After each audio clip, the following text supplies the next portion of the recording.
At Rome's Porta Maggiore, a tomb rises like a piece of industrial machinery. Huge circular openings punch through its upper walls. A marble frieze runs beneath them, crowded with people making bread. And on 3 surviving sides, the owner carved the same essential message. Marcus Vigilius Eurysaces, baker and contractor. He made his occupation impossible to miss. But this was not a bakery, and those holes were not working bread mixers. The monument is stranger and more revealing than that neat explanation. The tomb was built around 30 to 20 BC, in the last years of the Roman Republic, or the first years of Augustus. Porta Maggiore did not yet exist in its present form. Instead, 2 busy roads, the Labicana and the Praenestina, converged here on their way into Rome. The monument filled the awkward wedge between them. Its irregular shape was not bad planning. It put Eurysaces in front of traffic arriving from more than one direction. Every traveller got the pitch.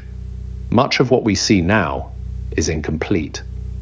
The east face and roof are gone, and recent scholarship argues that a taller, more conventional funerary superstructure once stood above the surviving block. The tomb was later swallowed into Rome's defences and exposed again when later structures were demolished in 1838. So, the famous object beside the modern gate is both ancient monument and surviving fragment. Any perfectly restored roofline, coloured facade, or late Republican street scene is a reconstruction, not a photograph of certainty. The safest evidence is written across the stone. The inscription names Marcus Vigilius Eurysaces and calls him a pister and redemptor. Pister can mean a miller-baker, reflecting a trade that began with pounding and grinding grain. Redemptor means a contractor. Some official translations add a public supply role and expand the final wording as a parator, an attendant or official, but the precise modern job description is not perfectly tidy. What is clear is the choice: name, work, contract, and then repeat it. That repetition has helped create a familiar biography. Eurysaces is usually described as a wealthy freedman of Greek origin. That is plausible. His cognomen sounds Greek, his display is occupational, and the inscription does not advertise the ancestry an elite Roman might have paraded, but it does not actually call him libertus or former slave. We have no account of his manumission, no business ledger, and no surviving contract for Rome's grain supply.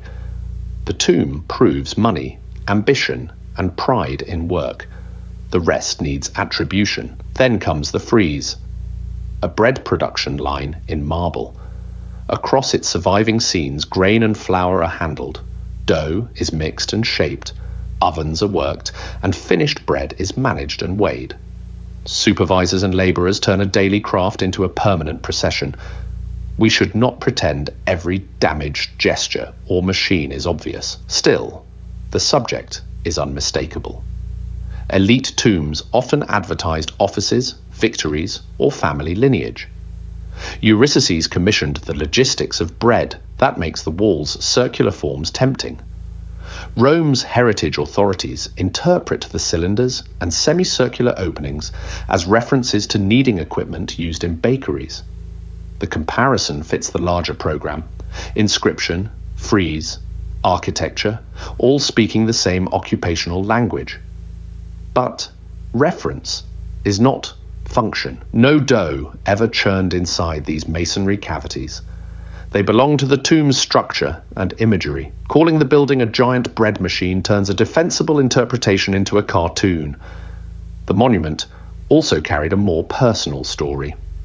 A portrait relief associated with the tomb shows Eurysaces beside a woman identified as Atistia.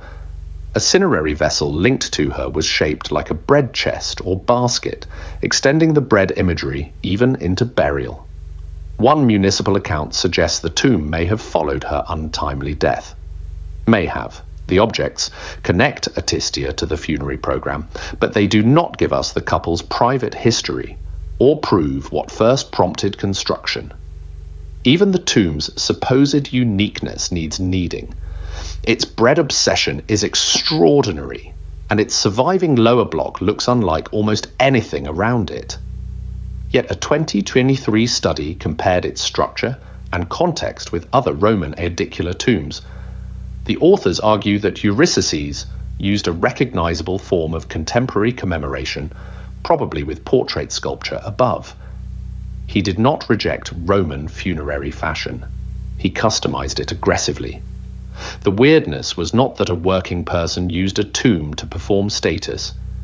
It was how completely one occupation took over the message.